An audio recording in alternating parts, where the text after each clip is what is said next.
And for me, it's no more news that I'm moving party. And if you don't know that by now, I don't know what else you know.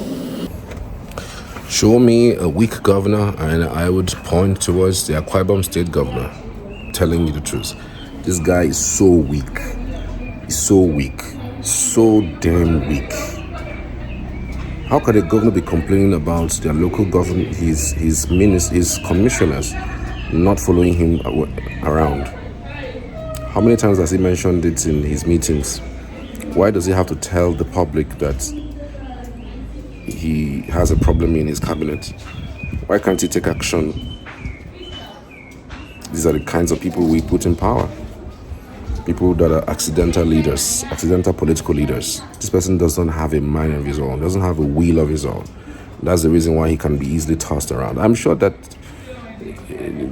the only thing they may have promised him in the APC must have promised him in getting into the APC is probably just extra bottles of wine. I'm telling you, that's all. This guy doesn't.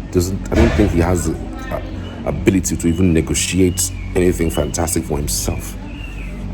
Just watch out how he's going to be rubbish in 2027. That's if he's ever going to even cross. In that APC, there will be chaos in Akwa Ibom State. Mark these things I'm telling you today. There will be chaos, and watch what's going to happen. He has seen the sign on the wall that his cabinet members are not with him with this APC thing that he's endorsing. And so he changed it to, they're not following him around. What manner of governor does that kind of thing? What governor would come around and say, they know they follow me around, or who? All these things, I want you to read between the lines. Don't just run with the things that you hear on socials or the things that you see. Think deep. The governor comes out to say, they're not following him around. Anybody who doesn't follow me around, I tell them I'm going to sack them. I just want to say it now. You are telling the public. Are you sure you are the governor? I don't think that guy is a governor. But anyway, aside that, now this latest outburst that you have to follow me. A week ago, you were complaining about how your commissioners are not following you to everywhere, as if they don't have their own life to live, or that they don't have things to do in their offices. If you are going to cheat, they should follow you. If you are going to mess, they should follow you. If they are going to play basketball, they should follow you. If you are going to play golf, they should follow you. They'll probably also follow you to pee now. A week after, he's coming out to say, all of you must follow me. If you don't follow me, resign. What does that tell you? He has mounted that thing in their cabinet, and the resistance was so much. And even the people of Akwa Ibom are not in good stead. Remember, the only reason why Akpabio is back to the Senate was because somebody helped him. We know the story. That guy is still being held in court. Go and check. Somebody helped him because he was in the APC. There was no way in heavens and on earth that he would have won that election because of the party APC. APC is not just popular in the South, and that's the truth. Because as a PDP person, I love the PDP. I want to stay in the PDP. But clearly I don't have a roadmap to guarantee that I'll be able to have a smooth sail in the elections. Not because we won't win election. In this state today, with the work that all of us have done, even if we contest on a zero party, we will win this election. There's no doubt about it. We've worked very hard. But we know that at the national level, that our party is not coming together. Every day we don't secretary this and that, and so you take your form, they sign it to INEC, and then you run all the elections, you perhaps win the election, and just on technical ground, because the wrong person signed your form, you lose everything. I'm not going to be stupid to stay doing that. I love my party. And in this stage, in any case, we're running like there's no party. The only agenda we run in our state is the Arise agenda.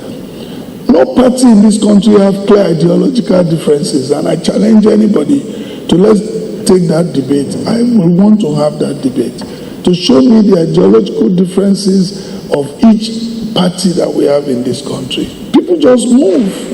This is not like the Americans that have, Democrats, you know the ideology, and Dr. Itawan will tell you, I'm a Democrat, this is why I'm a Democrat, or I'm a Republican, this is why. I want someone in Nigeria to tell me why you are where you are. And so we need, the agenda we are pursuing is the Arise agenda, and we must be able to do that. Again, I support this president.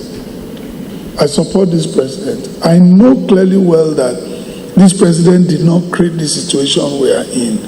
And I don't know how to mince words. And I cannot be in the PDP today and supporting a president of another party. It will be clearly in violation of party guidelines. And I don't know how to flip-flop. It's not in my life. So if I'm supporting the president, let me go to where I'll be able to say so and state the things he has done. I don't want to practice anti-party. I don't have the kind of strength that Barrister Nyesom Wike has, who will confront anybody. Me, I'm a very simple man by nature. I just say the way that I'm convinced to say. That does not mean that we have anything against our party. As a matter of fact, contrary to some insinuations that I want to run both parties, far from it. And what is even wrong in being interested? We will not leave the PDP for thieves to come and hijack it and use it to fight against us. So if anybody thinks we're going to do that, they have something coming.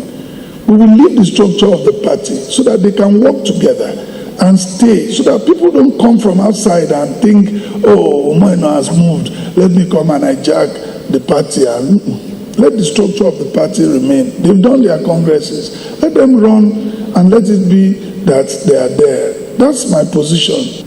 The peace we're enjoying in this state is the most important thing. Other states don't have. And so development cannot go there. Now that we have this peace, let's build on it. Let's build bridges that will help us. Because where there is no peace, people will resort to self-help, and then projects will be far away from such states, So we want our commissioners, our members of ESCOs, appointees. I'm told some of you are meeting that you will not come. You are free, absolutely free. You are free not to join me, but you won't be in my state executive council. So you better just prepare to resign the day I announce that I'm moving, because you cannot. You don't hold you are an appointee, and your loyalty is to the appointer. Is that the word? Your loyalty is fully to me. You can't be in my cabinet and play anti-party. It's not possible. So you either choose. It's not a threat. It's the truth. It is what it is. I won't beg you to come. You should normally don't even expect it. Support me. And now says, I can't support you again. Hey, it's fine, you have a right to do so. But the right you don't have is to remain in my cabinet after I leave. So, I'm making it clear. He said, for me, people don't like me because I don't know how to lie to you. I may not be right. I'm not saying I'm right. Please, ladies and gentlemen, understand that just like you have your opinion, I have mine too. And the Constitution at least guarantees that I have that right. So while I'm not fighting with your own, don't fight with my own. How is that even possible? So it's just what it is. The people in his cabinet are actually not liking the fact that he has endorsed the presidency, and he's not that the party is not popular in Akwa Ibom. If you see the elections that happen in the presidential election specifically, and even the gubernatorial election, you will know and see clearly that election, was largely won by Labour Party.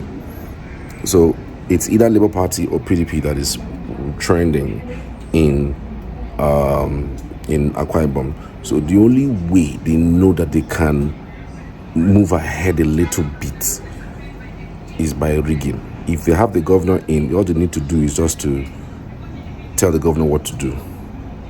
Give them the repaper and just write the results, so to speak.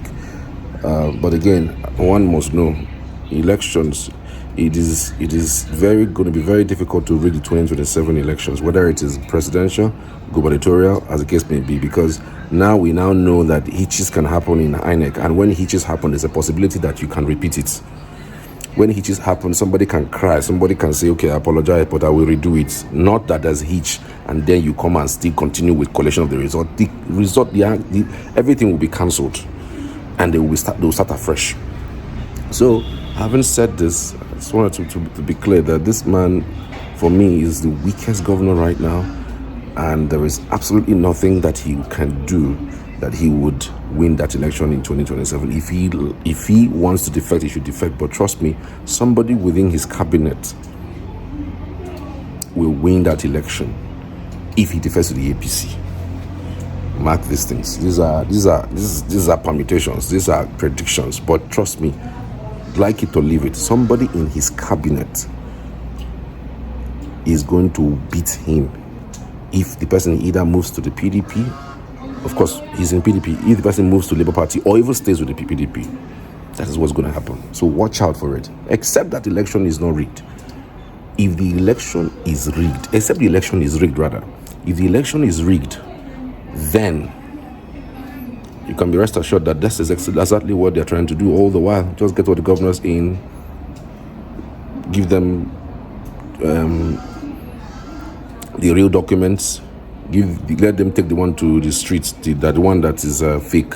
They'll write it and then send the one to the INEC to count, and that's it.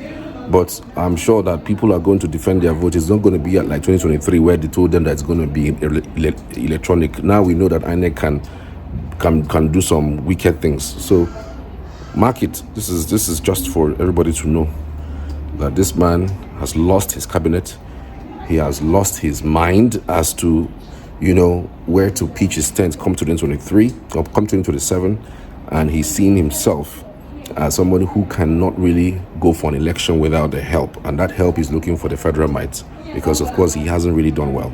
In terms of performance, you cannot really say he has done well for the people of Akwa Ibom to say, okay, let's give him a second mandate. And then you are carrying that goodwill, so-called, to go to APC that hasn't really done anything spectacular for the people of Akwa Ibom State. Can somebody name one thing that the APC has done at the federal level? Can somebody name it? One thing that you can say, okay, they did this and it's working and it's nice. Which one? This is 2 years down the line. Anyways, fingers crossed. Tell me what you think. I'd love to hear from you as always.